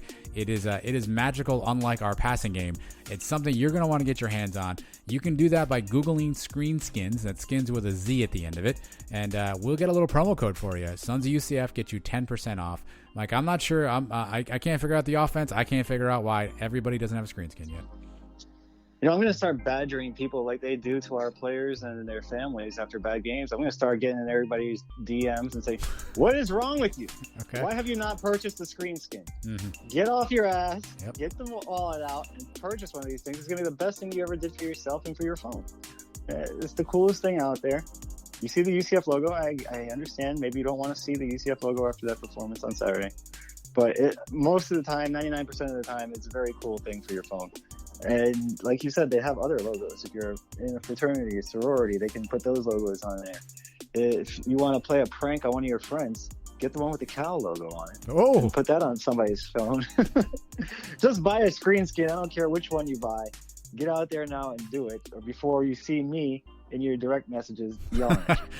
you don't want to see Mike in your DMs, particularly if Pacificos are involved. But don't worry about them. Worry about screen skins. Again, Google screen skins, SKINZ. At the checkout stand there, you type in the little Sons of UCF promo code, and you will lose 10% off of your bill, just like we lost to Tulsa. So do not hesitate. Don't waste any more time. Don't eat the ball before halftime like Heupel. Go on right now, get a screen skin, and you will thank us later. All right, it was Mike's 40th birthday this week, and to celebrate, I'm sure he spent all weekend going through college football lines to give you weekly pick winners, because that's just the kind of guy he is. He's here for you. He researches intently, and he wants to make sure he has got everything he needs to know. And for evidence of that, let's go back to last week, Mike, and share with the audience how you did on your picks from last time. All right. Last week was another even week. Went 1-1-1. 3 games. I won one, lost one, and pushed on one. The game I won was Air Force. And you know what? The lines are funky because I gave out they were getting 7 points. And then I saw somewhere else they were actually 1.5 point favorites. Didn't matter. I took them, and they won 40-7 over Navy. So it was an easy win. The Cows ended up pushing. I had them to cover the 21 points. They lost by 21 exactly.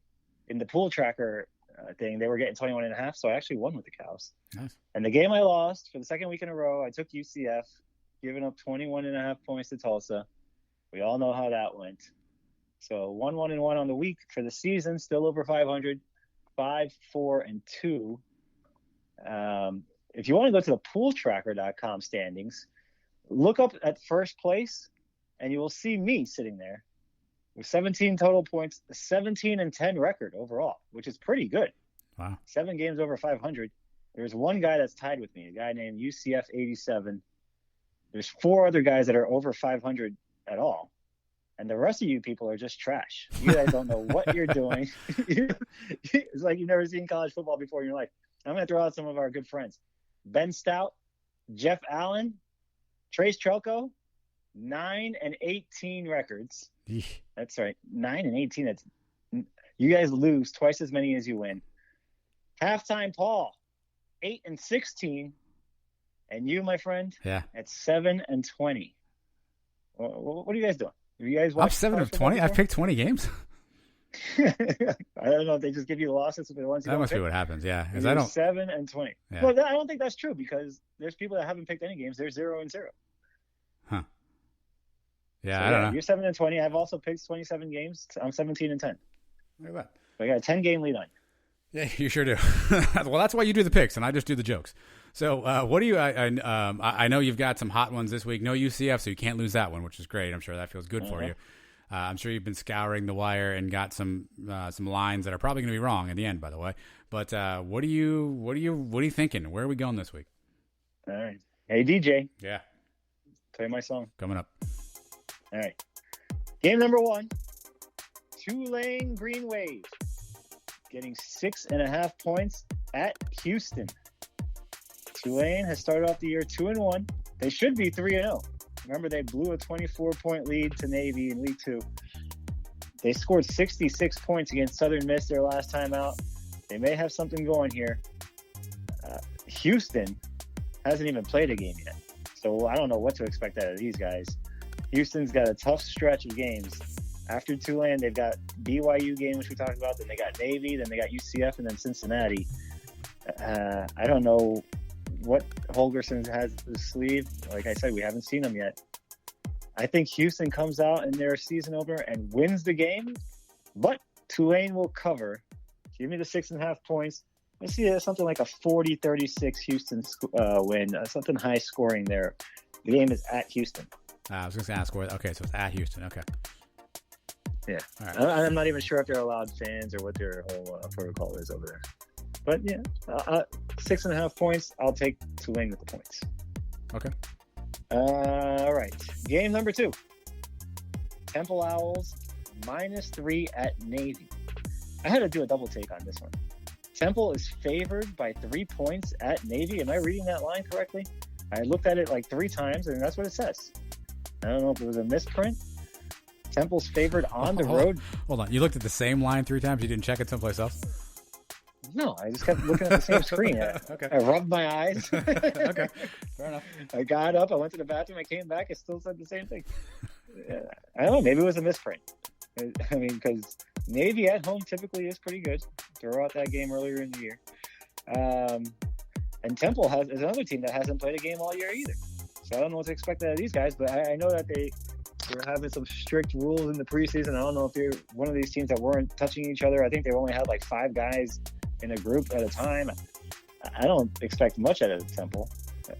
They were picked to be one of the bottom teams in the conference. Navy did get beat up last week against Air Force, like I mentioned. But they've shown the ability already this year to bounce back from beatings. I mean, BYU beat them up 55-3. They came back the next week and beat Tulane. If the line is correct, Navy's getting those 3 points. Give me those 3 points at home all day. I think the midshipmen win this one outright over Temple. I got no respect for Temple. Russo, their quarterback, I don't think those guys are any good. So give me Navy winning something like 23-16. Wow. And okay. You don't like that one? Does Navy score that much? 23 is not a lot. I feel like they're scored like 27 against Tulane. That's fair. Okay. Yeah. I mean, it's Temple. It is Temple. Yeah, I have no idea. I don't know if. Also, spoiler. I don't know if they can touch each other. So that's another good point. I'm not sure what the touching situation is there. All right. Game number 3. Dude, there's only 3 games in the American Conference this week. We're off. Memphis is off. I guess a bunch of other teams have off this week. So game number 3, I had to do it again. This is the barn burner of the week. East Carolina is getting 4.5 points at the Cows. Oh, boy. East Carolina's horrible. What's the over-under on this game, by the way? I'd love to 7. Like, I'd love to know. Yeah, I should have looked at that. I don't think it's very high. And we gave ourselves a lot of credit for beating up on East Carolina. Yeah, we were up 41-7 at some point, and we destroyed those guys. We did what we should have. But Georgia State went out and did the same exact thing to them last week. How good is Georgia State? I don't know. East Carolina has given up 100 points now in the last 2 games. I think the loser of this game finishes last in the UConn spot at the bottom of the American Conference. I do like the Cows' new nickname. It was Green UConn. That's kind of growing on me. And the Cows themselves have scored a total of whopping 7 points in their last 2 games combined. 7 points this week against Cincinnati, 0 against Notre Dame. The Cows may actually pull this one off, though. Only because East Carolina sucks so bad. Did you know that the Cows are 9-1 all time against East Carolina? I did not. Wow. 9-1. East Carolina is the same team that has a winning record against us. Yeah. The Cows also, I don't know where I keep coming up with these Cow stats. They've never lost to Tulsa. Are you serious? Wow. They're 3-0 against Tulsa. Good Lord. So thanks for making my night even worse. The teams that own us, our daddies, East Carolina overtime with a winning record, and freaking Tulsa is 9-3 against us. The Cows can't lose to these guys. But although the Cows may actually win and go to 10-1 against these guys, 4.5 points. The Cows ain't beating them by the way. 4.5 points. Right? So give me the points. Give me East Carolina. The Cows may explode for something like 20 points and win this one 20-17, but still 4.5 is too much. Holton Ahlers at least going to put up a touchdown or 2, and I don't think the Cows can score more than 20. So Give me East Carolina with the points on this one. The good news for the Cows, they have no idea who the quarterback is, and I saw that they were going to audition students to be their kickoff specialist. Basically, if you can kick the ball into the end zone, we want to see you. So they're now crowdsourcing a kickoff specialist. They have no idea who the quarterback is. So things are looking well over there in Cow Country. I would take ECU there too. I mean, their offense was decent at least, right? They had some dudes. C.J. Johnson, even though I think he's a fake tough guy. Holt Nailers, he can throw and run a little bit. I think they got some dudes. I don't think the Cows want no part of that. Yeah, 9-1 all time. I was kind of surprised when I saw that. Wow. Yeah, that's depressing. I mean, on that note, now I'm too depressed to continue this segment, but I'm going to perk up for the next one because it's Cow of the Week, so we can get back to making fun of the Cows for things that they do wrong. So stay here. Don't go anywhere. Cow of the Week, next. I'm Jeff Allen. Join me each week for unique yet common sense opinions on sports on the Jeff Allen Sports Talk Podcast. We will break down the sports world minus the hot takes with prominent guests and my stable of sports guys. It's sports conversation the way it should be. Search Jeff Allen Sports Talk wherever you get your podcasts or go to JeffAllenSportsTalk.com.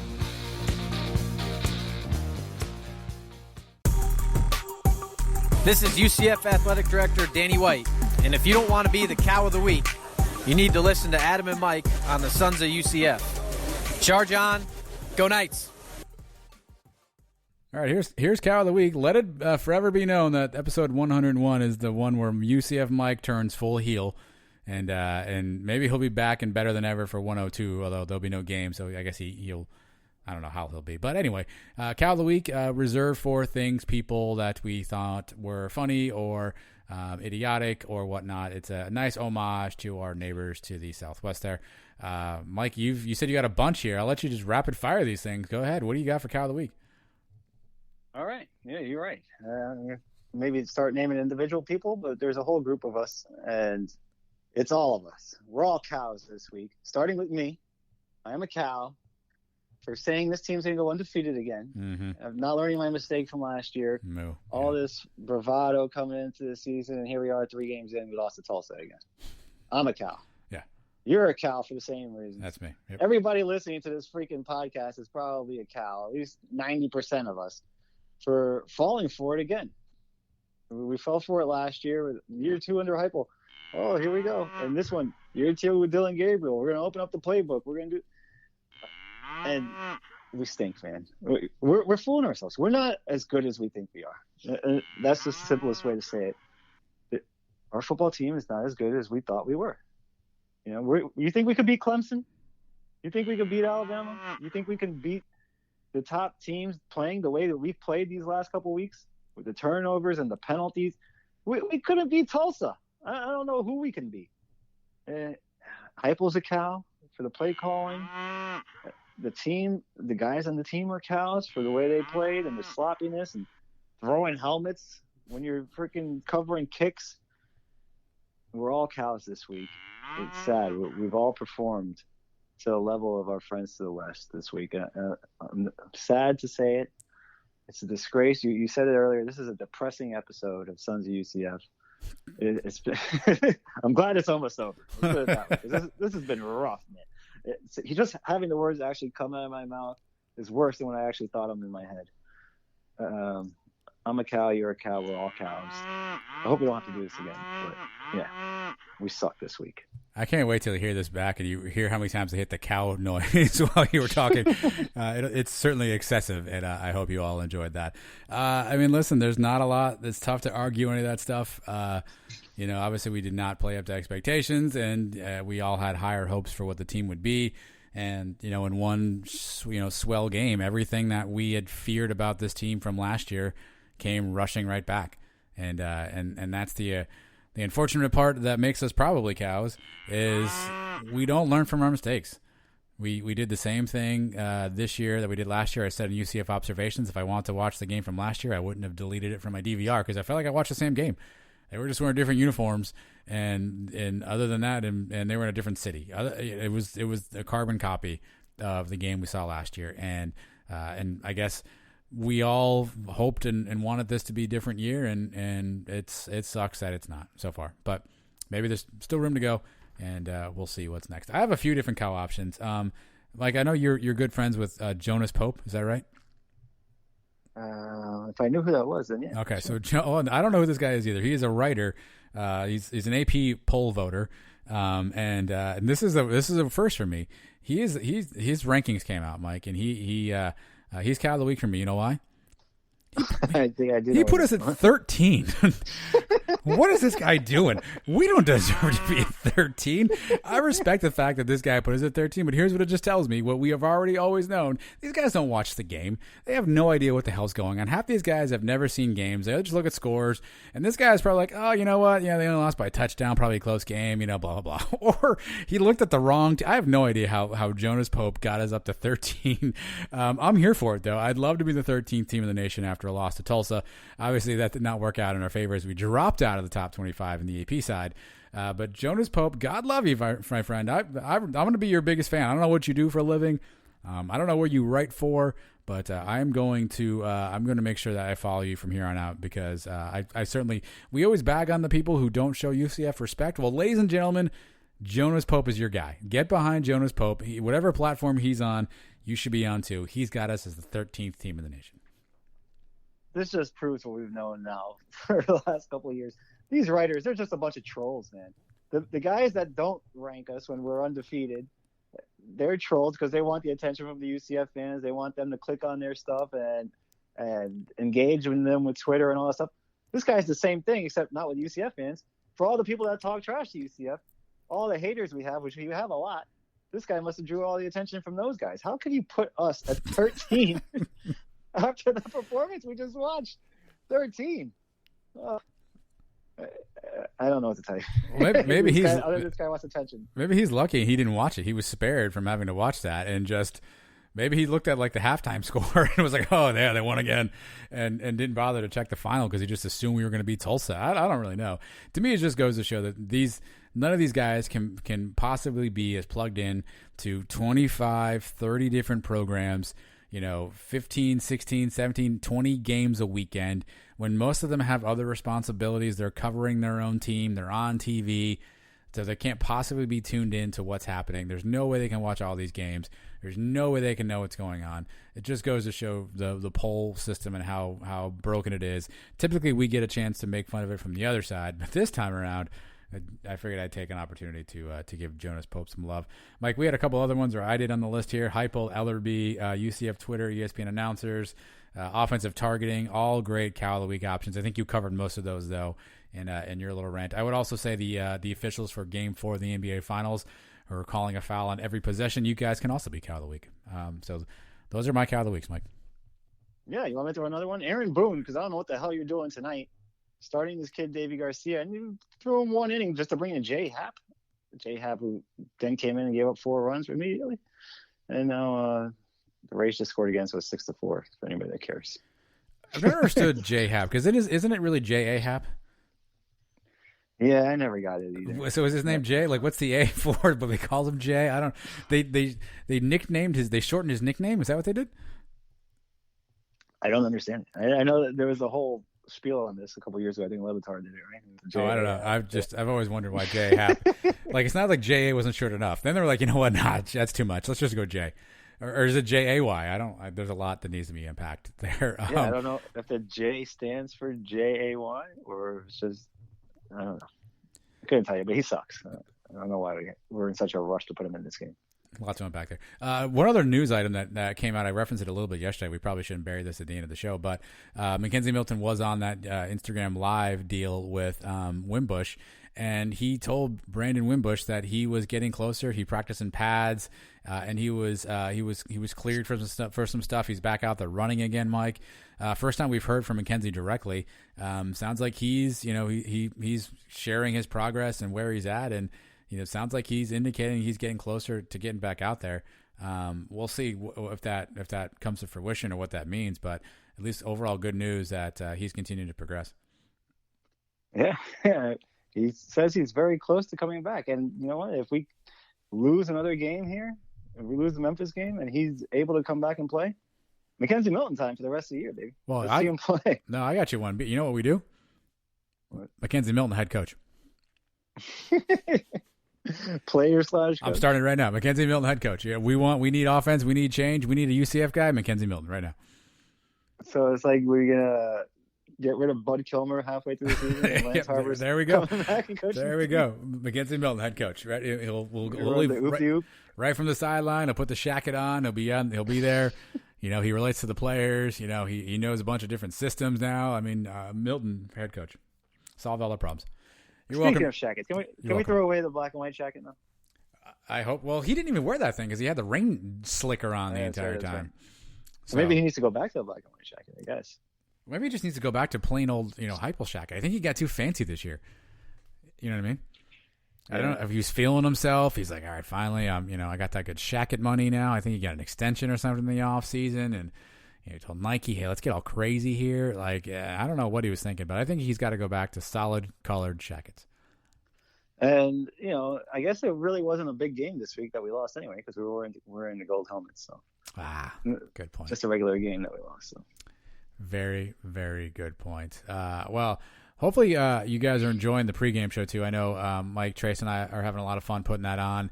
It's a work in progress. We're still learning every week and how to do it. And typically on this show we can just talk for however long we want and no one interrupts us, and we don't have to worry about time or clock or anything like that. And that show moves kind of fast, and we got people coming on. We had Joe Burnett, like you mentioned. We had Brandon Nitro live from the stadium, which was really cool. So hopefully you guys are enjoying the pregame show. I assume we'll keep doing those. If we start losing every game, maybe we'll lose interest and stop doing them. But we'll try to keep doing those pregame shows. Hopefully you guys are enjoying that. Make sure you follow us on Facebook and Twitter and our YouTube page, All Sons of UCF.